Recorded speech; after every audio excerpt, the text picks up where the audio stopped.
You cannot even show me one Bitcoin? Gentlemen, this is...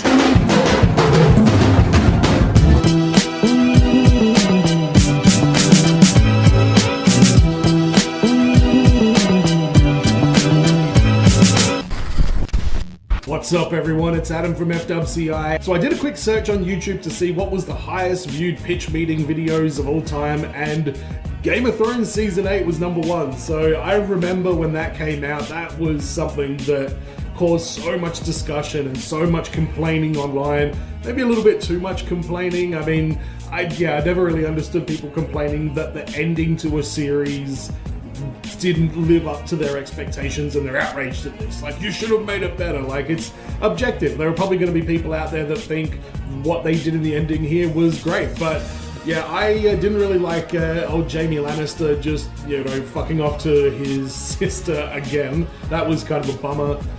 There was a couple of other things that happened in there, mainly around like the Lannister crew with Jaime and Cersei getting, crushed, and I don't know, just there was a few things in there that some characters didn't seem to get their comeuppance, and I mean, what did we end up getting was old mate on the throne, Bran. That was such a weird choice. Like, I don't know, he was such a obscure, like, minded kind of character. He was very, like, spoke in riddles and stuff throughout the whole thing, so I haven't watched it in a while, so I think this will jog my memory a little bit. But let's get into the Game of Thrones Season 8 pitch meeting.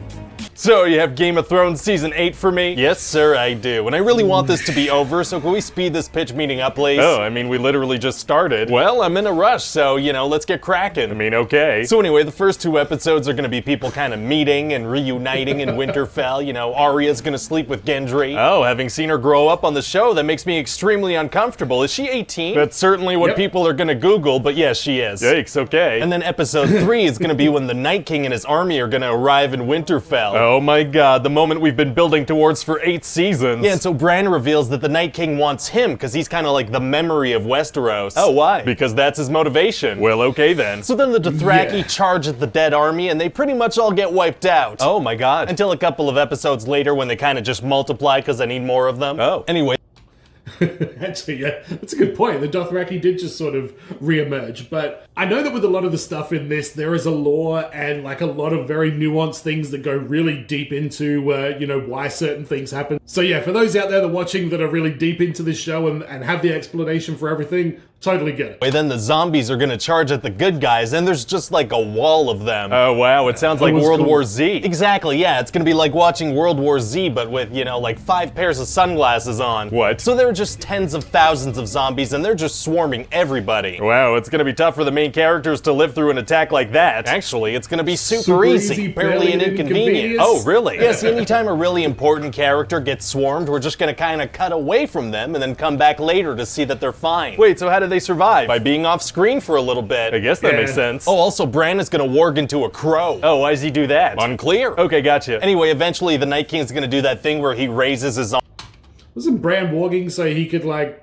see what was going on? Arms and all the dead come back to life. Oh boy. Yeah, and Tyrion and a bunch of people are down in the crypts, so, it gets scary. So they're fighting a guy that can raise the dead and they go hide in the crypts? I thought Tyrion was the smart one. He used to be, but now I need things to happen really fast, so that's all over. Oh, okay. And so then Jon screams at a dragon for some reason. That's cool, I guess. Maybe. And then Arya sneaks up on the Night King and stabs him, and, that's the end of winter. Oh, it's over? Yep, all done, so moving on. Wait, that's just it? Yeah, that's it. So anyway, but we've been building towards this for 8 seasons. It's just done with a quick stab. It is, yeah. So what was with the Night King's connection to Bran, or that weird symbol that kept popping up, or the fact that the White Walkers Listen, sir, I'm gonna need you to get all the way off my back about winter, okay? It's over. We gotta move on. Oh, I just feel a little empty inside. It feels like this could have been fleshed out. Well, there's no time. There's only a couple of episodes left. You can have more episodes if you want. I just don't see any other way other than rushing it. You could do it in more episodes. Ah, damn this short final season. Okay. Anyway, so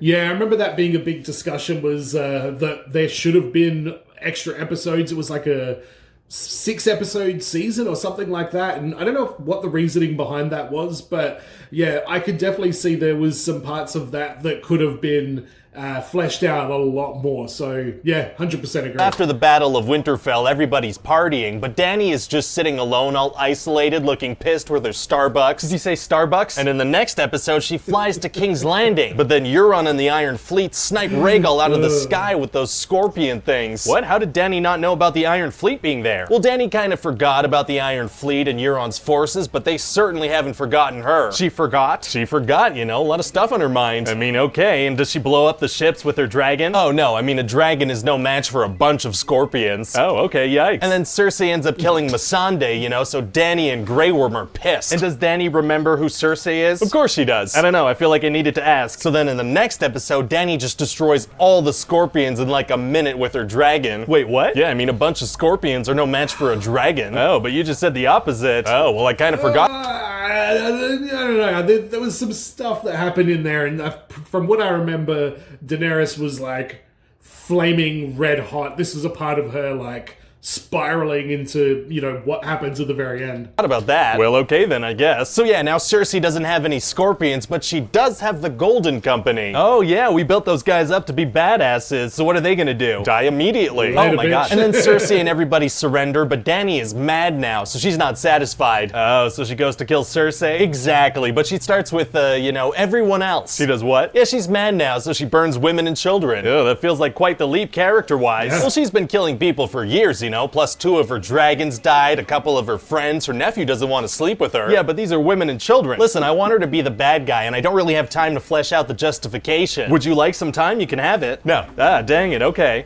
No, see, I agree with that. And you look at Daenerys's ancestors, the Mad King, like the, what were their names? The ones with the white hair, her race of people. They had a huge history of, you know, losing their mind and stuff like that. So honestly, I give them a pass for having Daenerys just kind of snap the way she did. Because, yeah, if you go back and watch it, it does build up as the series goes on. Anyway, so Grey Worm and the Unsullied start killing a bunch of people, and so do the Dothraki, who are now not dead. That's right, and Jaime's running around too, because after the Battle of Winterfell, he took off to see Cersei. Oh, was he going to kill her? Because that's a great way to wrap up his redemption arc. Oh no, he's going to be with her. Oh, he is? Yeah, he sleeps with Brienne, then leaves her crying and takes off to go be with his sister again. Oh, it kind of seemed like we had a whole redemption thing going for like 8 seasons. Oh yeah, we're gonna undo all that in like 3 scenes. He's even gonna be like, I never cared about innocent people. Oh my god. And then he and Cersei both get taken out by falling bricks. I mean, okay. And at the end of the episode, Cersei and Jaime should have been killed by somebody. Somebody should have got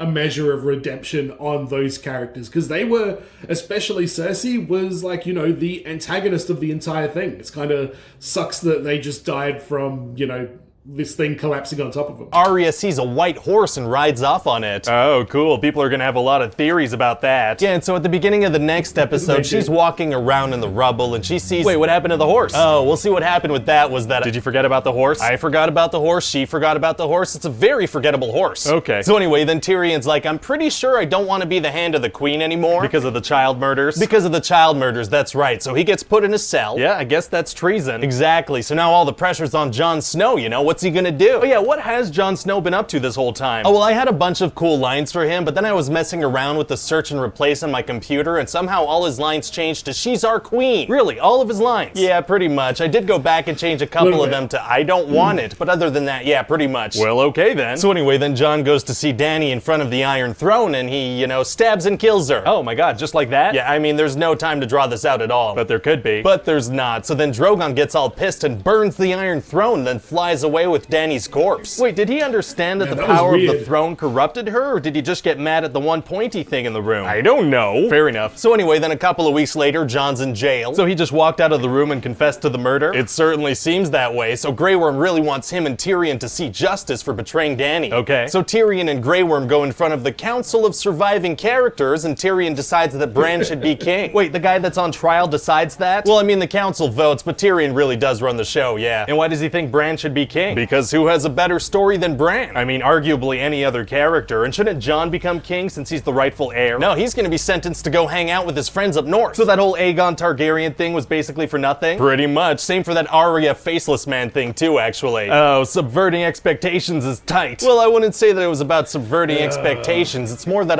how do I say this, forgot about it. Oh, right. And so Sansa becomes the queen of Winterfell and Arya takes off to explore. To explore what? Well, she wants to find out what's west of Westeros. Didn't Bran just tell her that? Apparently not. Plus he's gonna take off to go find Drogon. Oh, why? Because. Okay. And also now Bronn is the master of coin. Isn't he the worst possible person for that job? Well, he threatened Tyrion, but also he really likes coins. I guess that's qualifying. And so yeah, that's about it. Well, it sounds like a compilation of moments that can benefit from being spread over 20 episodes instead of 6. Yeah, I mean, that's a good point, but keep in mind that I don't wanna. Right, sure seems that way. Besides, fans are automatically gonna love this. I mean, it's Game of Thrones.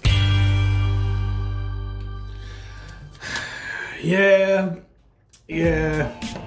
I agree. It was a very flawed final series. I mean, but with that being said, it's not so much that the final series was any more disappointing than what some other shows were, but other shows had like a decline in the way here as well.